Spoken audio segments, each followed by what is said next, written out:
Hey, welcome fitness professionals, it's a K-Man here, welcome to another fantastic educational session. And today we're going to look at the 5 main points that you need to know as a fitness professional when teaching or doing the chest press exercise. Now, this is not just limited to this machine, and obviously we're going to use this pre-core machine today, but this is applied to any chest exercise, particularly a compound exercise, things such as bench presses or push-ups or using barbells and dumbbells, whatever it might be, any movement which is a compound pushing movement, because pretty much they're all about the same. The only difference is you're going to be slightly changing the plane of movement and the joint angles, but you're still working the same part of the machine to drive the exercise, but you're just working it in a slightly different way, in a different plane, and a different joint angle. So let's have a look at the 5 main points. Now, like any exercise, number one is really important, is you have to know what the goal and the purpose of the exercise is and why you're doing it. And obviously with the chest gives you a clue. Chest exercise is an exercise which works targeting the chest area or the front of the torso.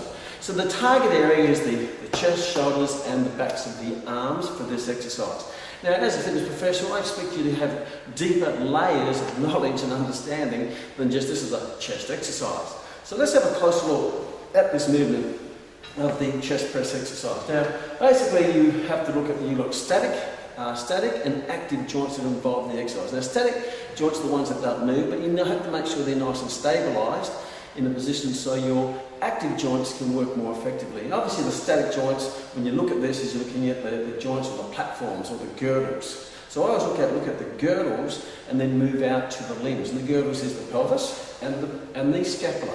And that is like, I guess, is the platform or the base of a crane. That has to be stable if you want the arm of the crane to work effectively in lifting heavy things, because the arm can only lift what the base can actually handle or stabilise. So these are joints that people call your core muscles, I suppose. So you've got the pelvis. Your pelvis wants to be in a position where it's static but slightly anterior tilted.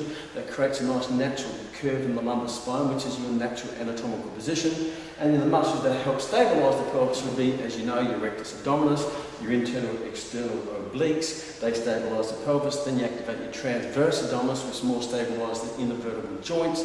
And that correspondingly activates the metaphysis muscle group that locks each of those inner vertebral joints together in a nice stable position. So you want to make sure that's nice and stable.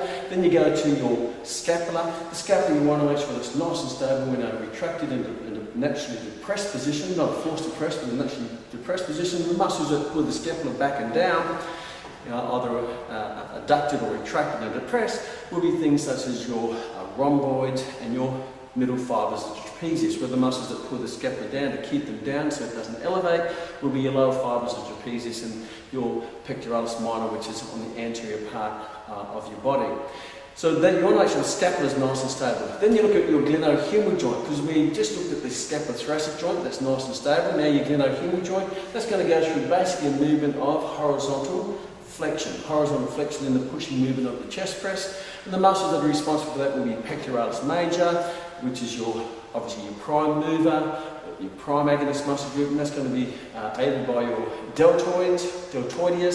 And then you're going to have other minor secondary muscles or assistant agonist muscles, such as your biceps brachii, because your biceps brachii, long head and short head, goes across the shoulder joint. And then you've got elbow extension, and the elbow extension is fairly simple. That's going to be your triceps brachii. It doesn't need a lot of other active muscles involved because it's a nice stable joint, being a hinge joint, therefore it doesn't move that much, so you can really drive it pretty powerfully with your triceps brachii.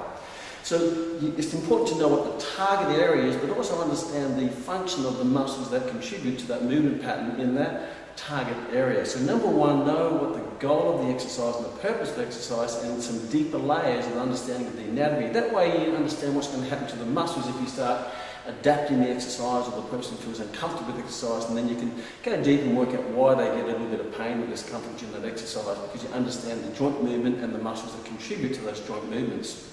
Number two is understand the equipment setup. So number one, the goal and the purpose of the exercise from an anatomical biomechanical position, and then the next is your equipment setup. So make sure you understand all the moving parts of the machine and set them up appropriately and individually according to the person's biomechanics and size and limitations. So these can vary. So for example, this machine you have an adaptable backrest, and that's going to determine basically how far the handle or the bar is going to come to your chest. So naturally you want the bar to come down to chest level, like in the bottom of a push-up, but sometimes you may have to adapt it, take it further back, because some people can't go that deep because they may have a bit of osteoarthritis in the shoulder joint, they may have some impingement, they may have some form of discomfort in the shoulder joint. So you may have to work within not a full range of movement or functional range of movement, but more a pain range of movement. So therefore you may have to adapt it so they're not starting in this position, which is actually quite uncomfortable and can be painful, where you can adapt the backrest accordingly.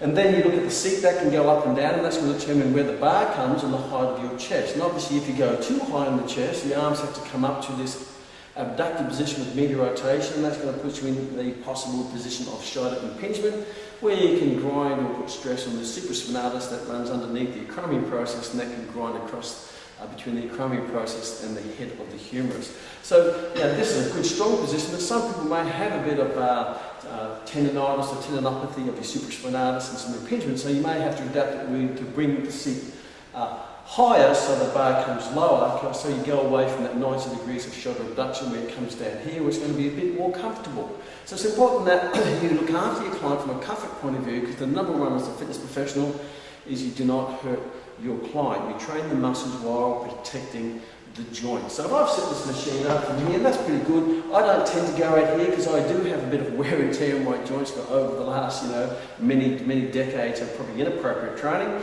Therefore, I'd like to keep the handles a bit closer or lower, because that to me is a more pain-free range of movement. I'm still working the muscles, but I'm protecting the joints because I'm not putting those joints in those positions of possible impingement and discomfort, you could say.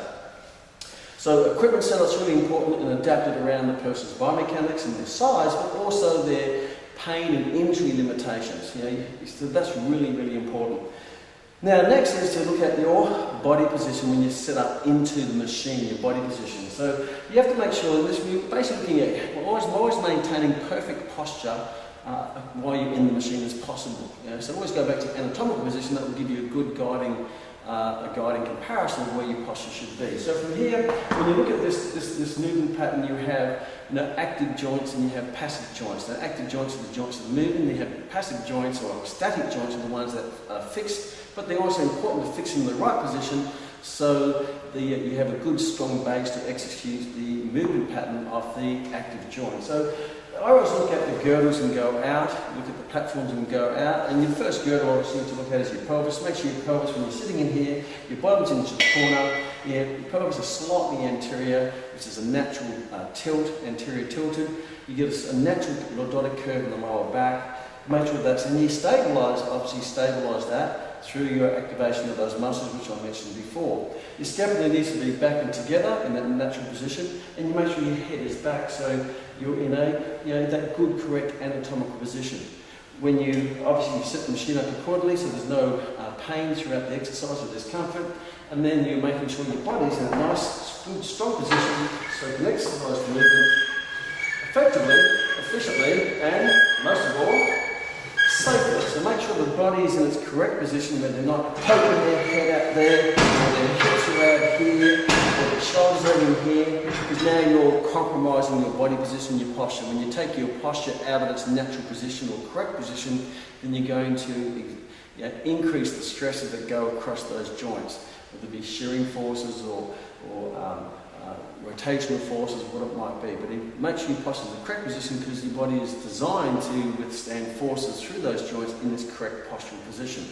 So number one is the goal of the exercise, the purpose of the exercise. Number two is make sure you understand the equipment setup. Number three is make sure you get the body in its correct position to exercise the movement safely and effectively with a good posture.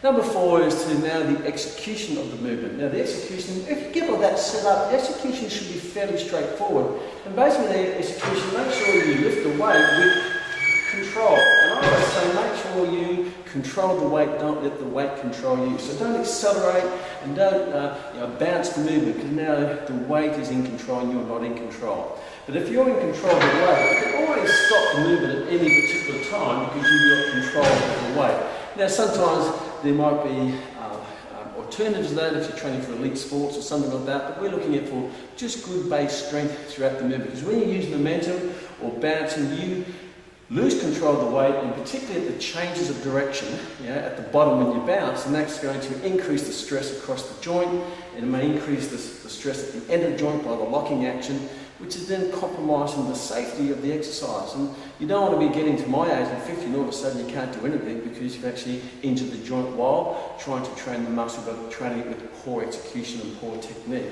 So from there, always make sure you're breathing throughout the movement, and then make sure that you control the weight doesn't control you. Now the last one is progressions. Now the whole purpose of strength training is to get stronger, so you want to make sure you're progressing and moving forward, and the measurement of progression is increasing the weight or increasing your strength. So a nice way to look at that is to set some repetitions on the weight which is comfortable for you, probably around about the 8 to 12 rep range, and try to do as many as you can past the 8 or 12 rep range. And when you go past that, then increase the weight. So the goal is to increase the reps, and once you go past that target reps and you do more than those reps, then slightly increase the weight. And you find that then you've got a target to aim for, which is a rep number, and past, and once you go past it, you do as many as you can. You always do as many as you can that is comfortable for you, and it's going to be very individual. Some elite athletes will really push themselves, so they train at really 100% of effort, where maybe someone with arthritis may train at 60% of effort, because that's going to be more of a safer range for them. So make sure the intensity is relative to the person's conditions and their goals.